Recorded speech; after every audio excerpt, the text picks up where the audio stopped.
ሰላም የዩአ ሚዲያ ተከታታዮች የዕለቱን ዜና ጀመርን። ከዜናዎቹ ጋር መልካም ቆይታ።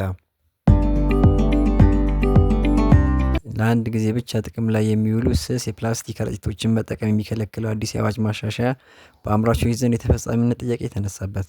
የአካባቢ ጥበቃ ባለስልጣን በበኩሉ የፕላስቲክ ከረጢቶች በሌሎችም የአፍሪካ ሀገራት መታገዳቸውን በመጥቀስ ወደ ኢትዮጵያ ሲመጣ አዲስ የሚሆንበት ምክንያት የለም ብሏል።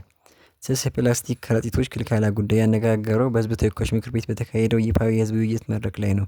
የዛሬው ውይይት የተጠራው ባለፈው ታህሳስ ወር መጀመሪያ ለፓርላማው በቀረበው የደረቅ ቆሻሻ አያያዝና አወጋገድ የአዋጅ ረቂቅ ማሻሻያ ላይ የሕዝብ አስተያየትን ለማድመጥ ነበር።